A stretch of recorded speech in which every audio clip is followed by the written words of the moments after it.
Hello ಹಾಲ್, ಎಲ್ಲರಿಗೂ ನಮಸ್ತೆ.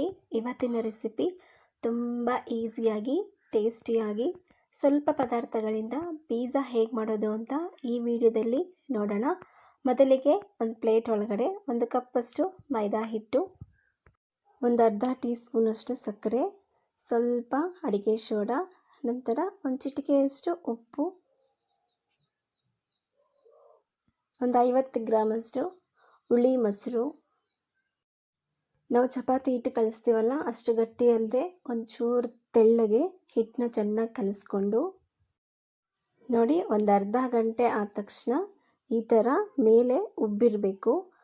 Permanent ಅಂತಾರಲ್ಲ ಆ ಥರ ಆದ ನಂತರ ಮತ್ತೆ ಎಲ್ಲ ಸ್ವಲ್ಪ ಎಣ್ಣೆ ಹಾಕ್ಬಿಟ್ಟು ಒಂದು ಚೆನ್ನಾಗಿ ಮಿಕ್ಸ್ ಮಾಡಿಕೊಂಡು ಈ ಥರ ರೌಂಡ್ ಶೇಪ್ ಮಾಡಾದ್ಮೇಲೆ ದೋಸೆ ಪ್ಯಾನ್ ಮೇಲೆ ಈ ಥರ ಹಾಕ್ಕೊಂಡು ಒಂದೇ ಒಂದು ನಿಮಿಷ ಎರಡು ಕಡೆಯೂ ಸ್ವಲ್ಪ ಬಿಸಿ ಮಾಡಿಕೊಂಡು ಆದ ನಂತರ ಪಿಜ್ಜಾ ಸಾಸ್ ಇದ್ದರೆ, ಇಲ್ಲಾಂದರೆ ಟೊಮಾಟೊ ಕೆಚಪ್ ಇದ್ದರೆ ಹಾಕ್ಕೊಂಡು ಮೇಲೆ ಈ ಥರ ಮಾಡಿಕೊಂಡು ನಂತರ ನಿಮ್ಮ ಹತ್ರ ಏನಿದ್ರೆ ಅದು ತರಕಾರಿ ಆಗಲಿ, ಈರುಳ್ಳಿ, ಕ್ಯಾಪ್ಸಿಕಮು, ಟೊಮ್ಯಾಟೊ ಹಾಕ್ಬಿಟ್ಟು ನಂತರ ನನ್ನ ಹತ್ರ ಅಮೂಲ್ ಚೀಸ್ ಇದೆ, ನಿಮ್ಮ ಹತ್ರ ಯಾವ ಚೀಸ್ ಇದ್ದರೆ ಆ ಚೀಸ್ ಈ ಥರ ಸ್ಪ್ರೆಡ್ ಮಾಡಿಕೊಂಡು ಸಣ್ಣ ಉರಿಯಲ್ಲಿ ಒಂದು 10 ನಿಮಿಷ ಅಷ್ಟೇ ಪಿಜ್ಜಾ ರೆಡಿ ಆಗಿಬಿಡುತ್ತೆ.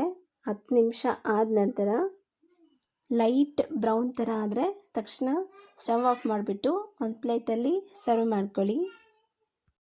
ನಂತರ ನಾವು ಲೈಟ್ ಬಿಸಿ ಇದ್ದಾಗ ನಾವು ಚಿಲ್ಲಿ ಫ್ಲೇಕ್ಸ್ ಹಾಕ್ಕೊತೀವಲ್ಲ, ಅದರ ಬದಲು ನಾವು ಒಣಮೆಣ್ಸಿನ್ಕಾಯಿನ ಈ ಥರ ಹರಿದ್ಬಿಟ್ಟು ಅದರ ಮೇಲೆ ಅದರ ಬೀಜ ಹಾಕ್ಬಿಟ್ರೆ ತಿನ್ನುವಾಗ ತುಂಬ ಟೇಸ್ಟಿಯಾಗಿರುತ್ತೆ.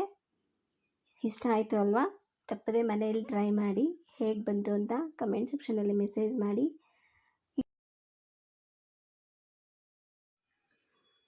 ರಿತು, ಹೇಗಿದೆಯಾ ಪಿಜ್ಜಾ? ಸೂಪರ್.